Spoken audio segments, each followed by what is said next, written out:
बैलावाणी रागवणारा बाप गाईवाणी होता, हात त्याचा खरबुडा पण आईवाणी होता. दिसे फाटका तुटका लई अंगावर मळ, दिसे फाटका तुटका लई अंगावर मळ, बाप मळला म्हणून झाले लेकरू निर्मळ, झाले लेकरू निर्मळ.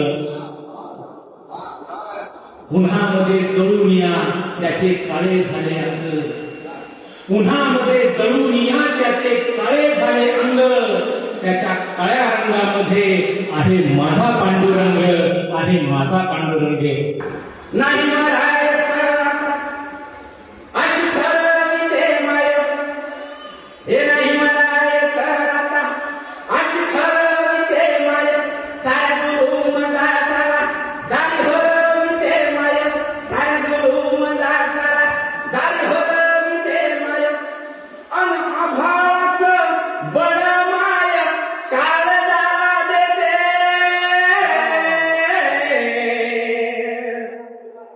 अशा काळोखच्या रात्री माय चांदण बेचिते, चांदण बेचिते माय चांदण बेचिते. मी आले तेव्हा खरं तर मी जरा घाबरलेले होते त्या मोठ्या लोकांमध्ये जाणार, आणि समोर आल्याला ताई मला म्हटल्या, हो मी तुझ्या रील्स बघितल्या, खूप छान असतात तुझ्या कविता, साखर आसमानात गेल्याची मुली टाकी.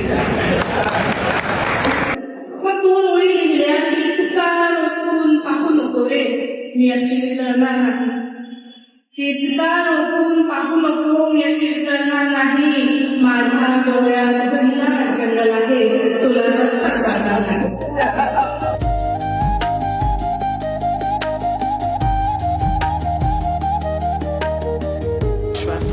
तुम्ही खूप सुंदर ओळी म्हणलात, ते मला परत एकदा ऐकवा. माईक घ्या.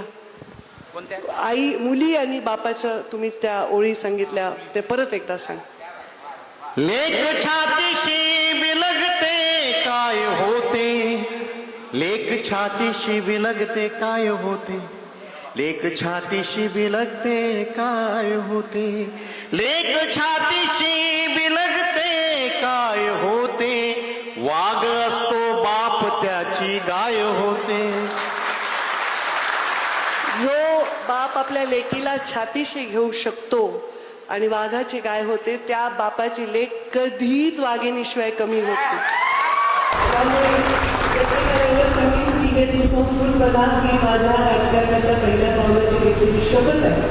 माझा पाऊल हा सुसंस्कृत असला पाहिजे, तो रसिक असला पाहिजे. रसिक म्हणजे वेगळ्या अर्थाने घेऊ नका, गजराचा मांडणारे कसा रसिक असला पाहिजे, त्याचं संस्कृतीशी नातं असलं पाहिजे. आज मला 24 वर्षाचा माझा प्रवास यशस्वी होत आहे, अशी पिढी घडत आहे.